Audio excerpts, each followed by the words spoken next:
Distinguished guest, my dear colleagues, ladies and gentlemen, a very good morning to all of you. On behalf of GAIL Training Institute, Noida, I, Nigmanand Mishra, DGM Training, extend a sincere and warm welcome to Professor Prabhajit Kaur from Esmito Private Limited and Professor Ashok Jhunjhunwala from IIT Madras. Seniors and friends from different work center of GAIL connected virtually, and ladies and gentlemen, once again a warm welcome to all of you for today's event. With me, Dr. R.S. Velumurugan, GM Training, is present here at GTI, along with Sri P.C. Gupta, Chief Manager, TQM Department. Petroleum Conservation Research Association, under the guidance of Ministry of Petroleum and Natural Gas, Government of India, and in association with oil and gas PSUs, has been proactively carrying out various activities for bringing awareness of fuel conservation and efficiency measures. PCRI has been organizing a nationwide campaign aimed at making the country aware about conservation of oil and gas every year. This year also, Sakhyam 2021 is being celebrated across the country, and a number of programs related to the conservation of petroleum products were organized throughout the country. Sakhyam 2021 was formally started in a grand inauguration ceremony held at Constitution Club of India, New Delhi on 16th January. GAIL is also participating in Sakhyam 2021 by organizing number of events across the country.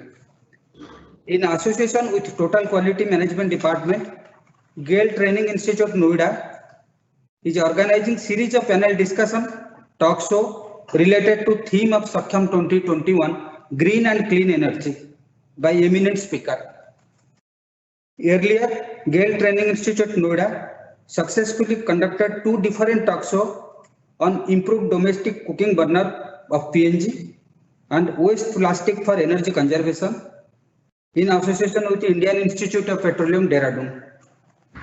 In today's panel discussion, we are having two distinguished speakers from IIT Madras and Esmito Private Limited, who will be delivering on the subject electric vehicle. Now I will request Dr. R.S. Velumurugan to introduce the faculty and brief about today's subject. Over to you, sir. Thank you, Mr. Ji. Welcome and warm good morning to Professor Ashok Jhunjhunwala, Professor Prabhajit Kaur, colleagues across GAIL watching today's webcast. Ladies and gentlemen, viewing the recorded sessions of the panel discussion on contribution of electric vehicles towards era of clean and green energy. Let me introduce today's speakers. Professor Ashok Jhunjhunwala received his BTech Electrical Engineering from the Indian Institute of Technology, Kanpur, and PhD from the University of Maine, USA. He has been a faculty member at the Indian Institute of Technology, Madras since 1981, where he is currently professor. During his career, he has contributed extensively to the technology innovation and adoption of technology in the Indian context. Over the last few decades, he has looked at cost and affordability of various components of telecommunication and network systems. He has worked on techniques to enable communication networks to reach remote parts of rural India. In recent times, he has made some significant contribution in solar DC and in battery system for electrical vehicles. Over the course of his career, Professor Jhunjhunwala has served as a chairman and member of various government committees, and he has been on boards of several PSUs, private companies and educational institutions in the country. Currently, he is the chairman of Technology Advisory Committee of SEBI and chairperson of the Board of Governors of Educational Institutes like IIIT Kottayam and College of Engineering Trivandrum. He received number of awards and notably he is a Padma Shri Awardee of the year 2002 for distinguished service in science and engineering and telecommunications. Professor Jhunjhunwala published and edited several journals, papers, in international conferences, textbooks, etc. Now let me introduce the co-panelist, Dr. Prabjot Kaur. Is the co-founder and CEO of Esmito Solutions Private Limited, a SaaS-based AI-enabled electrical vehicle and infrastructure management company. Being passionate about e-mobility, she served as a CEO Center for Battery Engineering and EVs at IIT Madras and helped in translation of R&D projects to commercialization, and many of those products are now seen in the market. With several patents, publications, and technology transfers to her credit, she has been leading various initiatives on design, development, and setting up the innovative EV charging solutions and battery swapping platform.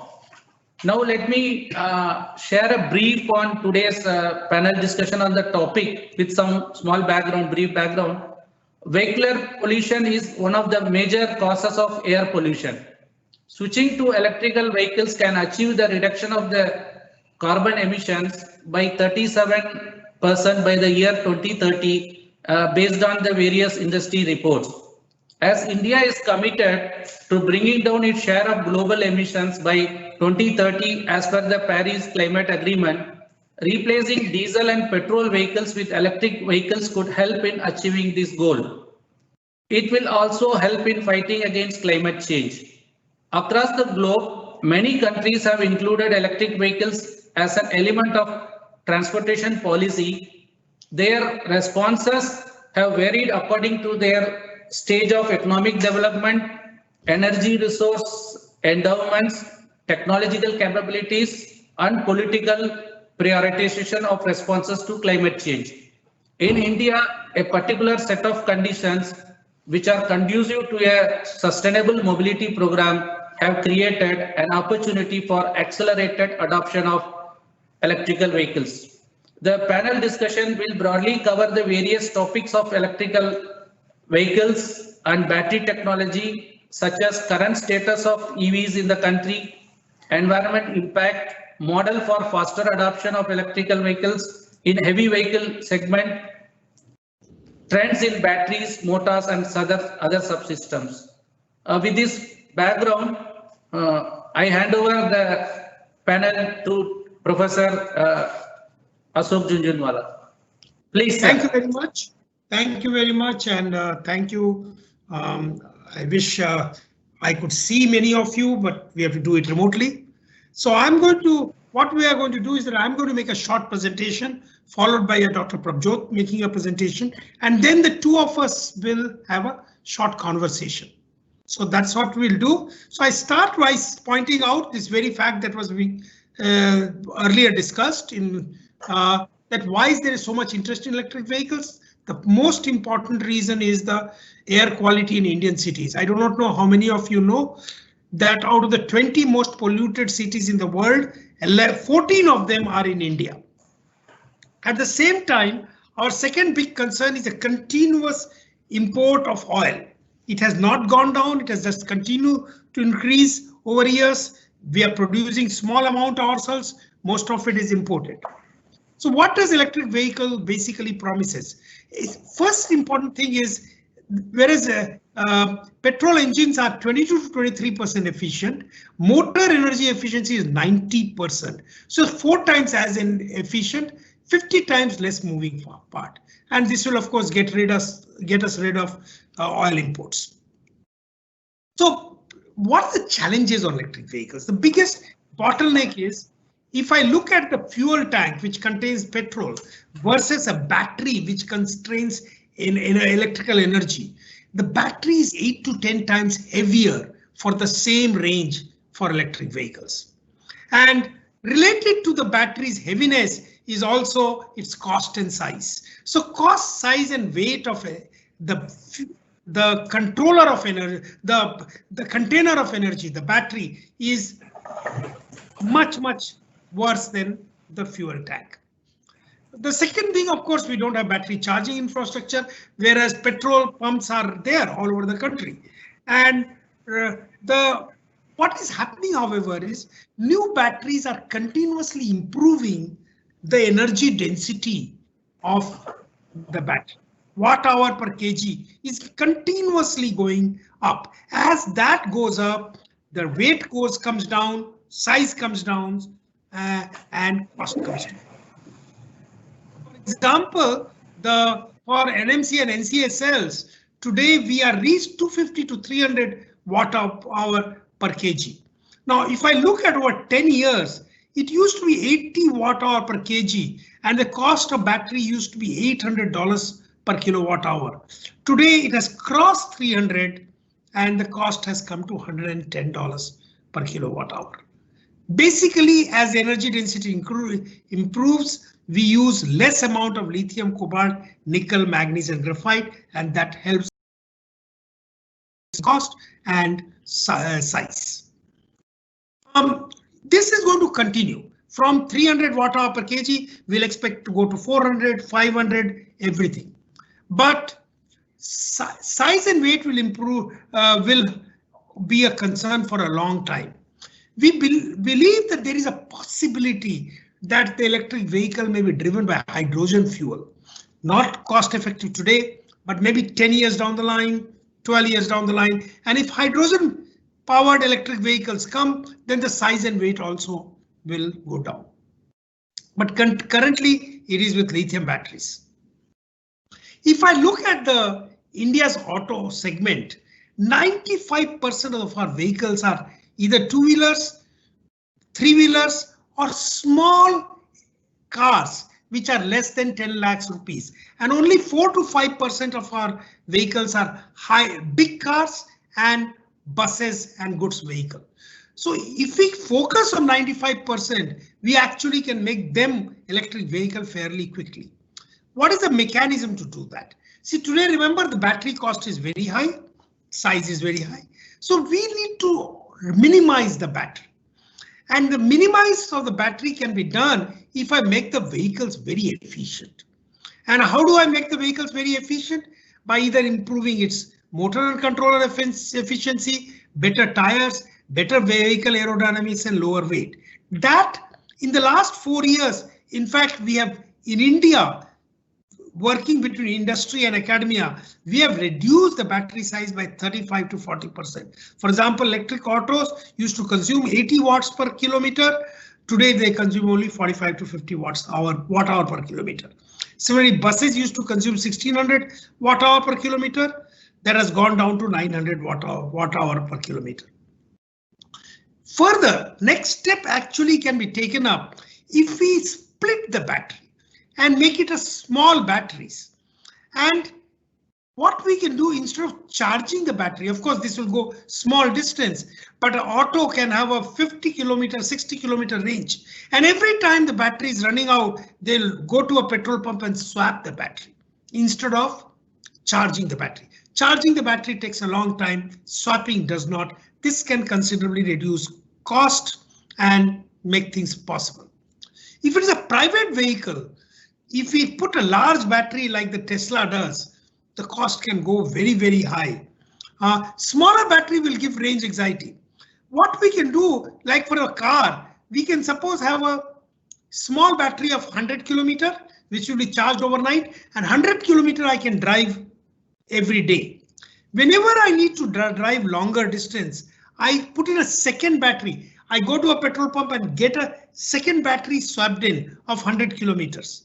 It will take 3 to 5 minutes to swap in. Dr. Prajot will talk more about it, how we have actually managed to get that. And if you have to go above 200 kilometers, we swap the swapped battery again. So we actually can go unlimited range. So that is approach number 2 for private vehicles. This can be done for cars, private cars and private two-wheelers. The approach number 3, of course, is a conventional approach as is used in the rest of the world. Choose the right size of the battery, slow charge most of the time, fast charge when needed. This is what will require infrastructure, charging infrastructure. Remember, the first 2 does not require charging infrastructure. You can charge the car at home and then do the swapping.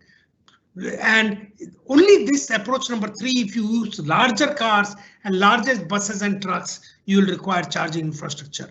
What I'm talking to you is that for two-wheeler, three-wheeler and small cars, you really do not need any charging infrastructure. And that is the reason that is going on very, very rapidly. I'll stop here and then request Dr. Prabjot. I'm going to unshare the slides so that Prabjot can take charge and do it. I have unshared the slide, Prabjot. You can share your slides and take charge. And you also unshare once you are done so that we can talk to each other. Sure. I hope the slides are visible. Yes. Make it full screen. Yeah, it will be.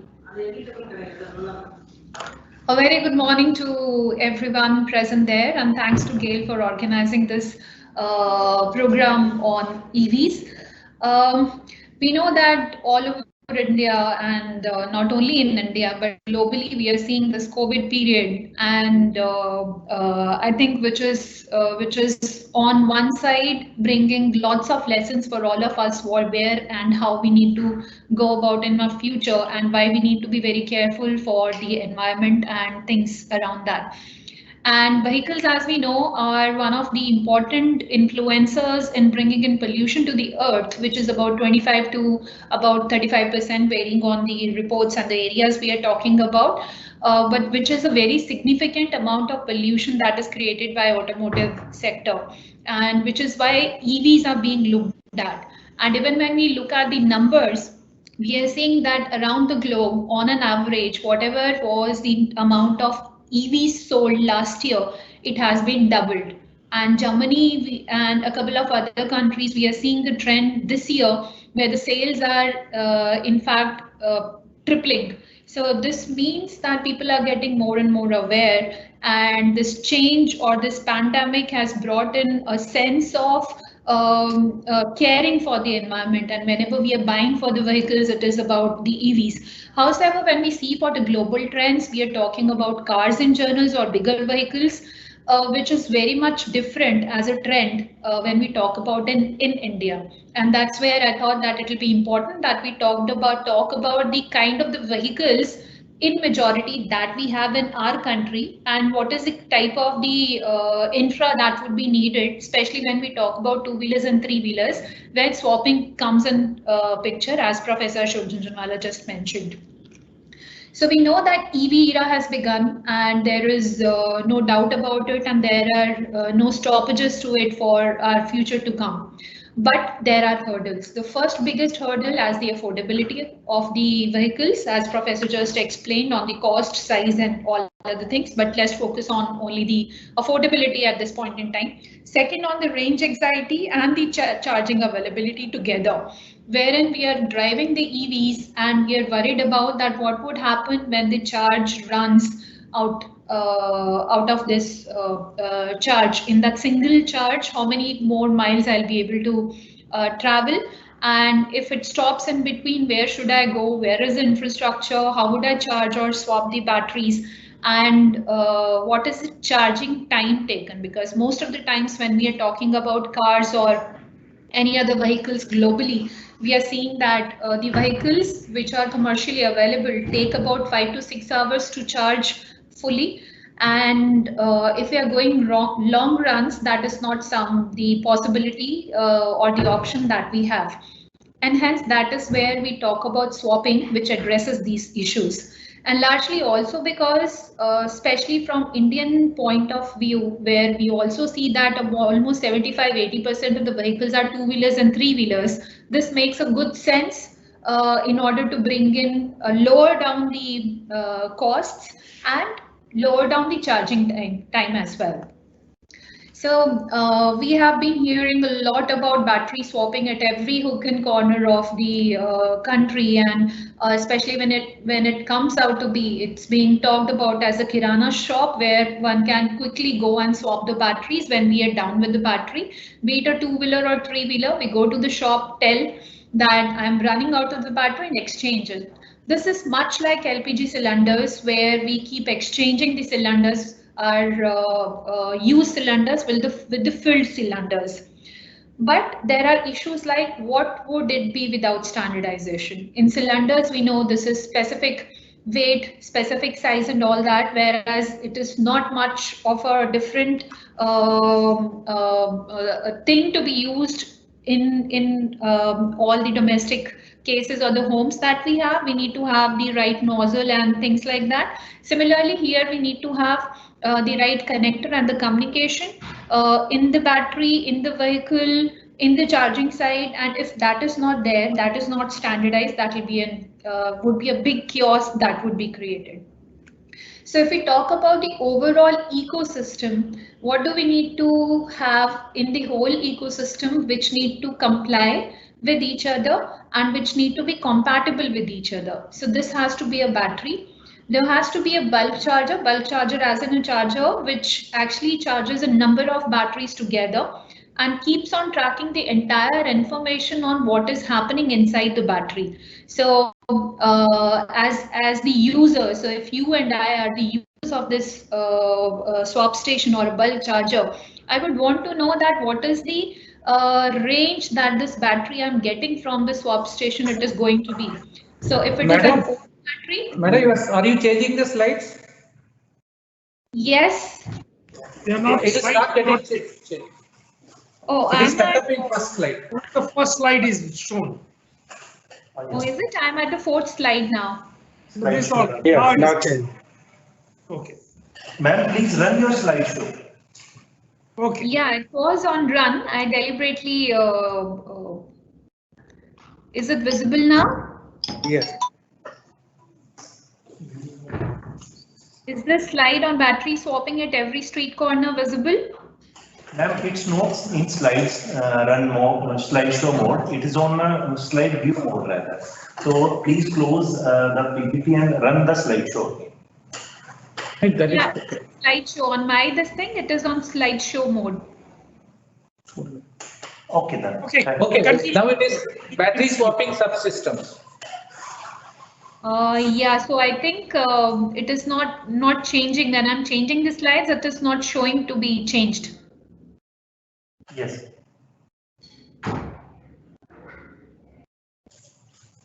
Do I continue or we need to rectify something? Battery close the slideshow, run again and share it again. That will be better. Okay. We can see your battery swapping at every street corner now. Continue now. So you have to upload the slides. Upload it again.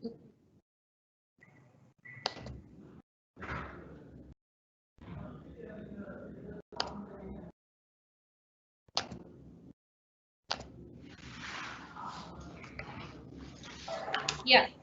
So we were talking about that battery swapping is possible at every hook and corner wherever we go, but this is possible only if we have standardization happening on the battery vehicle as well as on the charger side of it. So to have the entire system working, we need to have compatible batteries, compatible bulk chargers or swap stations where n number of batteries can be charged simultaneously, while we also get the information about the battery health and the status on the cloud. And we need to have the trackers or by the way by which we can actually log this battery with a particular vehicle or a charger such that there are no thefts of the battery. Since that battery has to be owned by somebody who is running that operation as a service provider of the battery, to whom we generally use as a term like energy operator. So one who is providing the energy, he needs to be sure that if somebody is coming for the battery, wanting the battery, then he doesn't run away with the battery pack. Swap stations could be of two different types as shown. Your slides are not changing. I'm not sure what is the issue there. Maybe I'll keep on switching and then it will be there. The swap station types. Is it visible? Okay, yes. Yeah.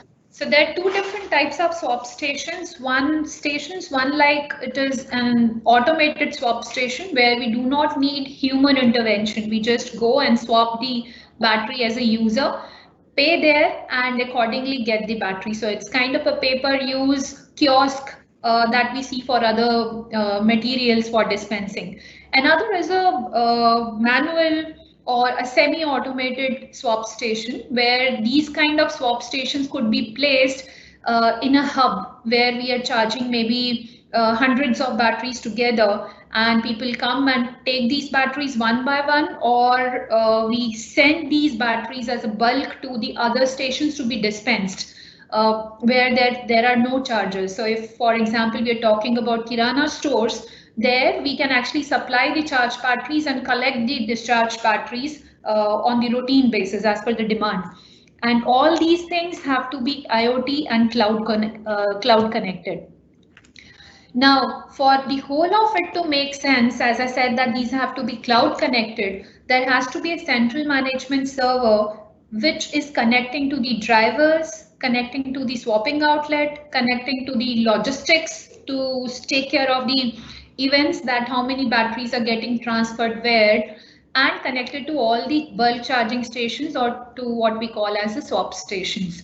So centrally, we have to keep the entire record of batteries at any given point in time. We should be able to see that how many batteries are charged, how many discharged, which batteries are being used, and where are all those batteries. So if we want to check at any point in time the inventory, the total record is visible.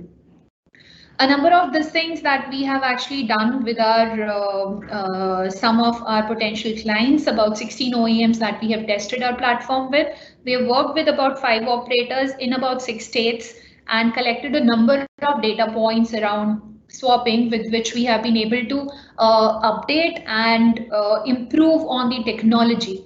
And the good point being that we have done all those things in-house. Just to give you an idea on the kind of the deployments that we have done, these are our some kind of early deployments that we had done with BPCL in Kochi and Lucknow for 3 years. Slides are not changing. You want me to put the slides? I can. If you disconnect, maybe I'll put the slides. The slides are not... Is this visible now? The early deployments? Yeah, BPCL is very visible. Yeah. Just 1 or 2 slides are pending, then we'll anyway start discussion. So, okay. So these are some snapshots from Kochi and Lucknow, and some work that we had done around 2-wheelers with Swiggy and Zomato in Chennai. And here, most of the users that we were talking about were given EVs, who used to come to our swap station to swap the batteries once or twice a day for all kind of deliveries to be handled. So this is something that we had done with them.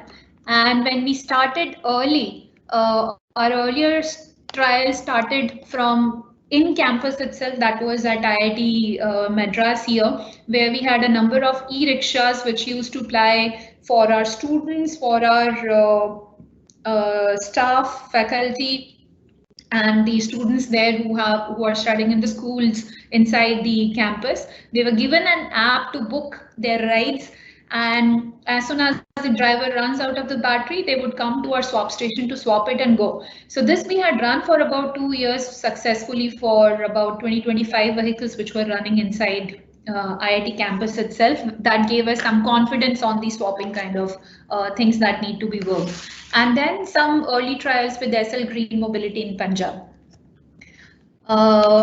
That's it. Actually, I just wanted to give you a glimpse on what swapping could be all about. And maybe we can start our discussion around swapping, or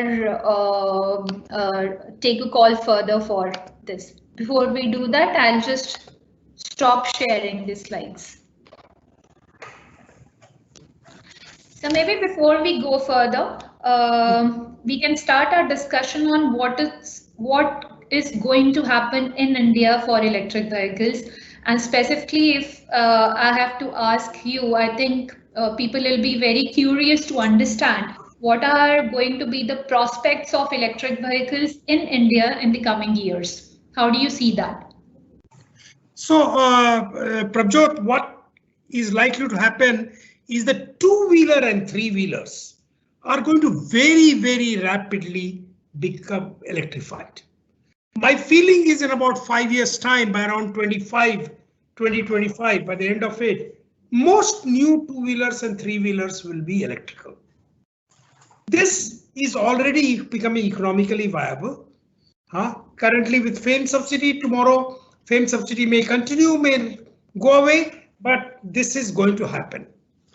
Small four-wheelers will also start appearing because they will also become viable around 25, 26, 27 time frame. The large vehicles like Tesla vehicles are also likely to happen because the people who buy them do not care about money. So even if they are, so these will change. The remaining other larger vehicles, people who are buying 12 lakhs, 15 lakhs rupees vehicles, may have to wait for some time.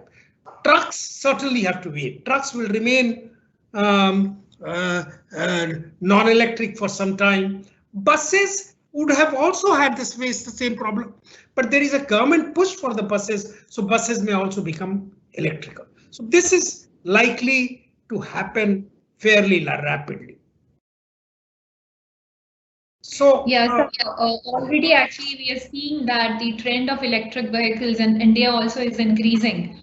So despite pandemic, we have seen that where we see that in the automobile sector for the conventional vehicles, there is a big dip in the sales of those vehicles. We are also seeing that for electric vehicles, it has been improving. And recently there was a report by Tata Nexus in Tata vehicles total overall sales. 1/3 of the total vehicles sold by Tata in the car segment were electric vehicles, which is actually in itself a very big change that is happening. And also despite that, the vehicle is getting introduced only this year. But where we see that for sure that two-wheelers and three-wheelers are going to happen in India, and we are also seeing faster adoption in the country. Already in Delhi and many other places, we are seeing a larger adoption and larger proliferation of electric vehicles, especially in the e-rickshaw segment. We see around metros, we see around everywhere in metropolitan and other cities that we are using e-rickshaws. But also when we talk about electric vehicles, where we are seeing there is launch of a car, we are listening every couple of months, a new model coming up by any other company.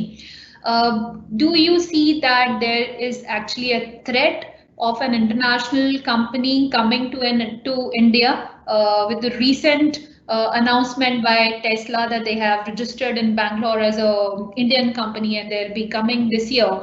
So do you see it's a threat or actually it's a boon or a motivation for India to move to electric vehicles?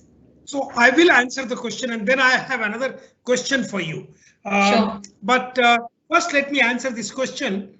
I think basically if we do not get our act together, we will see electric vehicles being imported. Today, most of the e-rickshaw, the motors are imported, controllers are imported, batteries are getting imported, the chargers are getting imported, DC-DC converters are getting imported. Same thing will happen for two-wheelers and increasingly for four-wheelers. Tesla pretty much plans to bring everything from outside.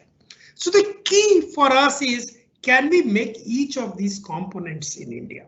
First, can we make motors and controllers in India? Today, there are people who are designing motors and controllers in India, which are equal in prices and better in quality. It is that which has to be manufactured. Battery per se will consist of three parts. First part is cell manufacturing. First part is raw materials, then cell manufacturing, and the third part is the pack manufacturing. The pack manufacturing is already happening in India. That part is going on. Materials is something that is worrisome because we don't have the lithium, manganese, cobalt, nickel, graphite, etc. that is required. But fortunately, there is a recycling of old batteries taking place. Today's cell phone, for example, there are 300 million cell phones batteries which are thrown away every year. They are being recycled today. By recycling, we recover lithium, manganese, cobalt, nickel, and graphite, and we can reuse them. 90% of the material is recovered. So the recycling has to be really emphasized. The third thing is, of course, battery cell manufacturing. This is where technology changes very rapidly, and some large companies like GAIL or others have to get into manufacturing of the cell. That has to happen. The next important thing will be charger manufacturing, which there are companies like Flotrix which are today starting to manufacture chargers in India. And there is no reason why they cannot be completely manufactured, design, development, and manufactured in India.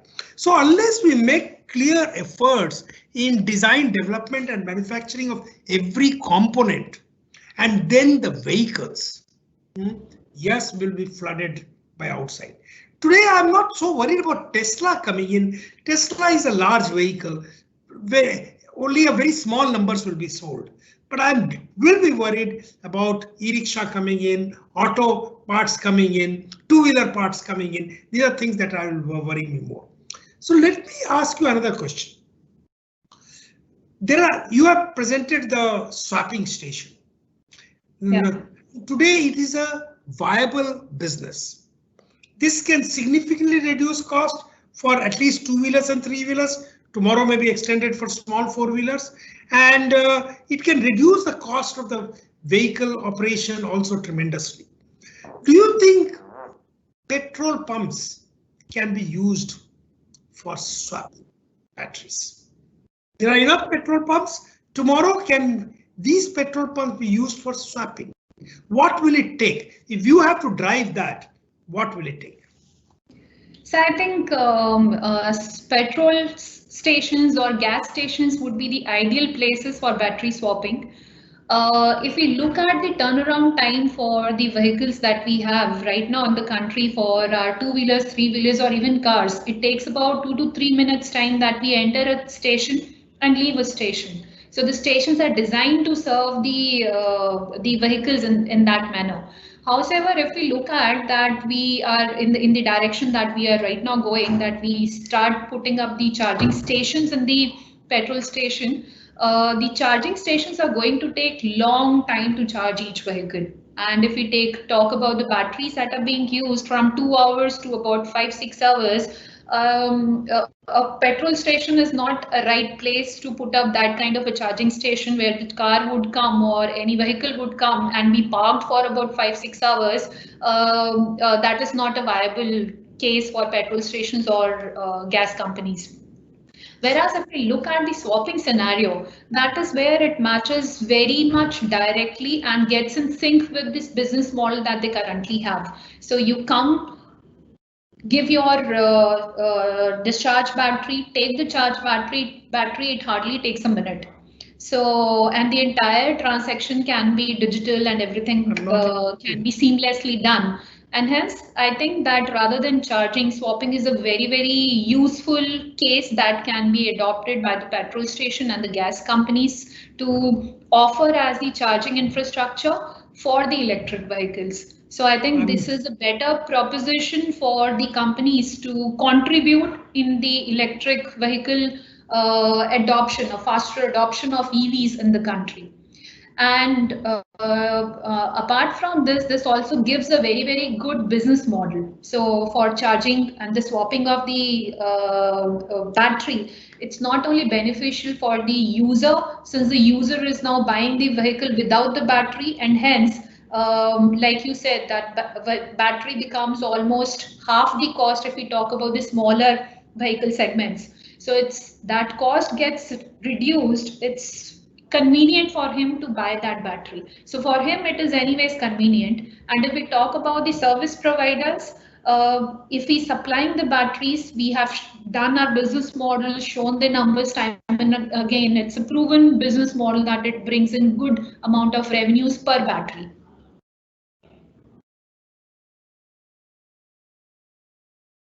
Yeah, I have another question for you, Prabjot. Sure. Fine, it is clear that the petrol pump is swapping and not for charging. Where should charging be done? Where should be charging stations? If I have to deploy slow charging as well as fast chargers, where should they be deployed? So one part I think that we should be very clear of is that learning from the mistakes that West has been doing. Decade and a half behind the electrification programs that other countries have been doing. Though those have been on the car side of it, we see that a number of things and number of trends to be learned here, even though we are geographically different and many environmental factors which are different. But we see that overall trend is that 80-85% of people use their home charging as a charging option. It is not the public charging, which is kind of motivating people to buy the vehicle, though that is required for reduction of your range anxiety and resolving those issues of going I further. understand. Home charging is certainly the most important. But still, where do you do public charging? If at all you have to do it. Yeah, so public charging, I think, would be more useful when we deploy them into the public places, like wherever they are going for shopping, in the shopping malls, in the places of their work, in the larger buildings, etc., or on the highways when they're stopping for parking lots. Yes, any parking lot, or around the highways when they're stopping for their lunch or snacks or anything, etc. So those places are probably ideal for putting up the charge stations, where people have the usual or an automatic instinct of stopping by and utilizing their time for something else while their vehicle is getting charged. Nobody is going to come on a charging station and standing there or parking their vehicle just for the sake of getting it charged and kill their time. Yeah, even cinema houses parking will be ideal for parking. Yes. So anywhere you park your car for more than 30 minutes will be good. Normally park your car for 30 minutes, 45 minutes, 1 hour, 2 hour, 3 hour will be good places for public interest. Yeah, so we have what the natural instinct of people, where are they spending most of their times outside of their homes. Those would be the right places where we can think of installing the public chargers. So let me ask you another question. What according to you is the biggest bottleneck in making all the batteries or chargers in India? What is needed to be done so that every battery and charger is made in India instead of being imported? So as far as I mean, this is a little typical question to answer, but yeah, the first pointer that I see is the cost. The cost of manufacturing in India right now, given the volumes that we have right away, comes out to be higher. So see, for example, the batteries and the chargers that are available from China. If a startup or an MNC has to compete with that price, it is very, very tough. So that is a very big factor where we need probably good intervention from the government, from other people to kind of subsidize the manufacturing, subsidize the cost, or we bring in the volume. We talk about the volume pricing. So if we have the volumes, which fortunately, if we talk about India and people start to adopt it at a scale, it can happen, can really bring down the cost. There's nothing actually. I don't think manufacturing per se in India is a problem. Today, most cell phones are assembled in India. Yes. So there is no reason why batteries cannot be made in India, assembled and manufactured in India. Chargers cannot be manufactured. It's a volume game. So somehow one has to get the right price and break in and get the volume. If you start selling at very high price, you will never get volume. The next problem is also for the batteries is the raw material. Unfortunately, in India, we do not have the raw material. And at this point in time, cell manufacturing is also not happening. Not only that we don't have the raw material, but the cell manufacturing is also not happening in the country. So we need to have a lot of a few big players coming in the field in the country where they can take up the manufacturing of the cells, even if they have to import the raw material or take the license for the formulation of the cells or the chemistry that they're going to do. I think that would be a good point to start for the battery manufacturing. Prabjot, we ourselves have a cell recycling facility now, small one. So recycling is cells, old battery cells is extremely important. First of all, otherwise the batteries will be thrown away and there will be waste and hazardous waste. If you recycle without any effluent, either solid effluent or liquid effluent or gaseous effluent, then that gives you the material. So basically 300 million cell phone itself gives us a lot of material to begin with. So material is something that we can get if we move towards that. As far as the cell manufacturing is concerned, very recently Niti Aayog has floated a policy, it's still a draft policy stage, that they will give incentives for somebody to set up cell manufacturing. And there are people who are very keen to set up cell manufacturing. It is expensive, but there are people who are keen. I think that will happen. We'll have to do that. So I think raw materials will be recycled and available. Cell manufacturing will be happening. Battery packs has to be manufactured. And similarly, chargers has to be manufactured. That has to come first. And that has to happen today. One has to do good design, aggressive pricing, get and create market and win. That is what is needed. You saw the way Ather has moved. I mean, everybody was worried, oh, vehicles are too expensive, too expensive. They started manufacturing. They got funding. Today they are there. They are even doing advertisement on in television. You see Ather advertisement. Can you imagine a company coming out of IIT Madras doing something like this? Similarly, if you'd start doing swapping with or without tie-up with others, I think that can really take off. All that is required is a will. Yeah, certainly. And I also see that the government policies are also very much facilitating the whole idea of startups, the newer introduction of the concepts, electric vehicles. So all that happening. So over and above Niti Aayog and FAME policies, there are so many state incentives that are given to the for setting up the newer manufacturing units in EVs for anything that is happening actually on the clean energy and bringing in better environment. So there are lots of incentives not only on the central government side but also on the state side, which are actually very much to an advantage of the new companies also like ours.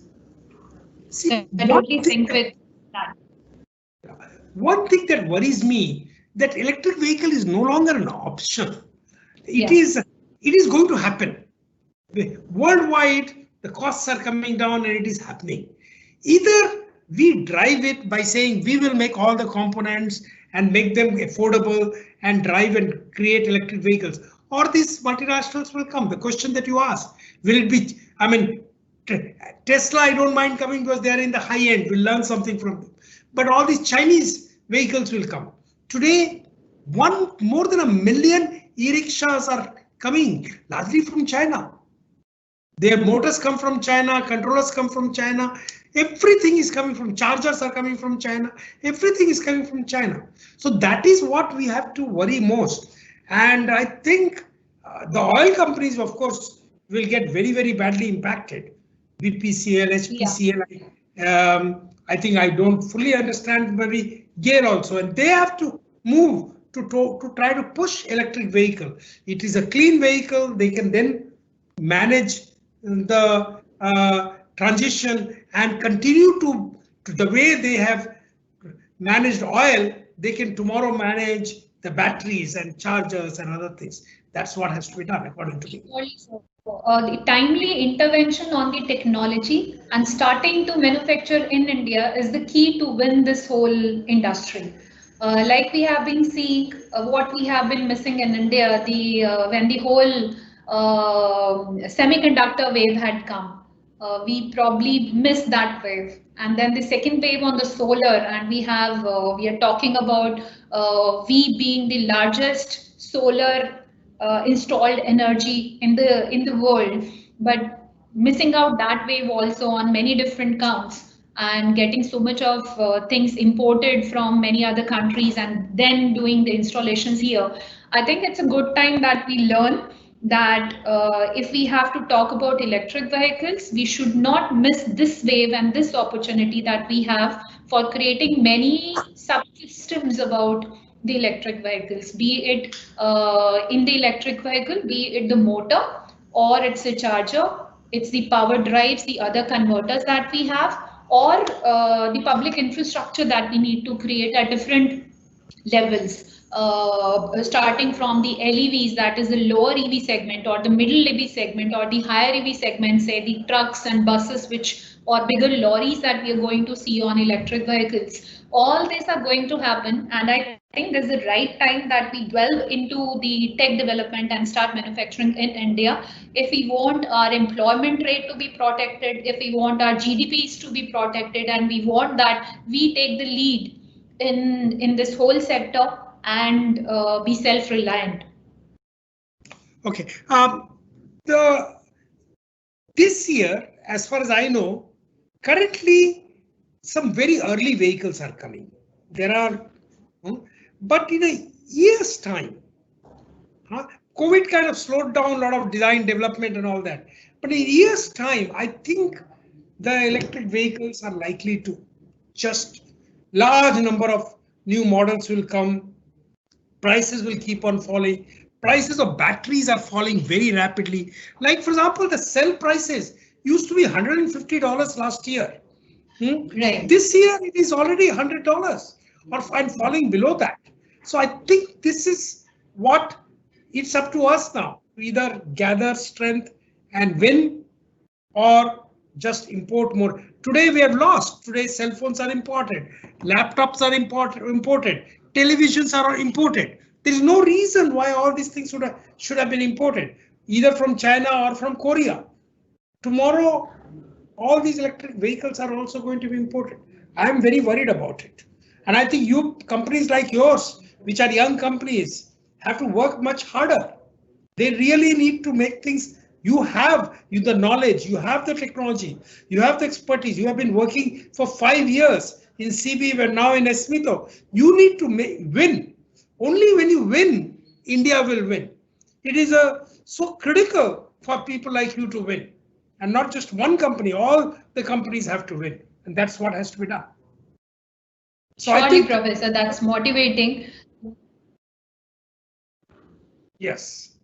So I think this also brings to. We need to probably wind up in the next few minutes. So you have something more to add in the concluding kind of thing. And then maybe I can conclude. Just taking a lead from your discussion on this very thing, since we're talking about batteries and the cost going down, etc. We see that the cost, since they are reducing faster, and we also see that so many of newer technologies, the battery technologies are being talked about apart from lithium. Or even if when we are talking about an NMC and LFP, there are newer and newer forms and combinations that are coming in. So do we see that batteries pricing would go further? And if they do become too cheap, or there is kind of a threshold that beyond which they cannot actually go down, and if that is the case, that it is still going down and it is expected to go down, would we still have a case for battery swapping? You have any comments on that, Professor? My feeling is two-wheeler, three-wheeler battery swapping in public vehicles will continue. Public vehicles of three-wheeler, two-wheeler delivery should be battery swapping. So that will continue at least for next 4 or 5 years. They don't require, the big advantage is not just the cost, it's also the waiting time. You don't have to wait. I don't know that you saw this Ola report that was there, that the project that they had done in Nagpur, so much time of a driver is saved, and they can really run the vehicle for 11 hours or 10 hours, and therefore their earning improves significantly. So I think battery swapping is going to be there for quite some time in India. What I think is needed is very extensive testing. We are, of course, releasing these products early in the market because all this has been designed in last couple of years. And now we have rushed to release in the market. And there will be early failures. From my experience, nothing works in the beginning very well. So I think over next 1 year, we have to really make robust technology. And then probably nothing can stop it. And sooner companies like GAIL or BPCL, HPCL, etc. move into this area, better it is for them and for the country. That's yeah, all. I think the newer technologies where maybe India can focus could be a few where we do not need to have maybe the rare earth elements or the solutions on that. Since we have already missed on the R&D for the chemicals which are already available now, maybe good time to start working on or putting our R&D effort on batteries or chemistries like sodium, aluminium. My own feeling is batteries are materials that may be very easily available. But yes, yes, Professor, go ahead. Yeah. My feeling is that batteries, chemistry is going to be driven internationally. I don't think that we can drive it totally on our own. It will take us 4 or 5 years before, at least that, maybe 7, 8, 10 years. Yeah. Motors and controllers we can win now. Of course, the PMSM motors and controllers we can make now.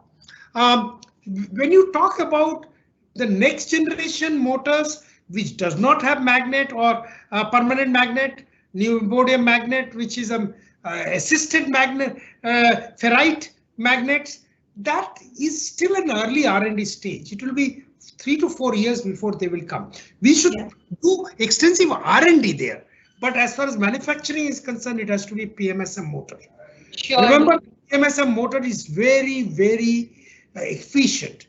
Unfortunately, some of our even large companies are still caught up in this induction motors. That is not going to be, and variable frequency drive, that is not going to get them very far. So that's what we need to do.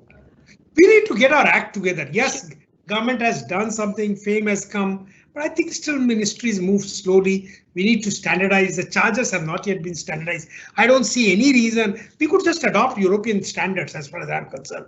L1, L2, and the fast chargers. So we are ready for that today. And I think sooner we do that, better it is.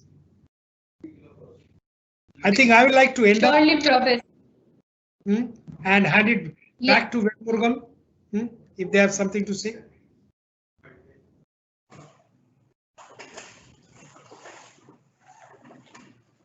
Thank you, sir. Thanks for a very nice presentation. And I request Mr. P.C. Gupta to share the vote of thanks. Thank you very much, sir.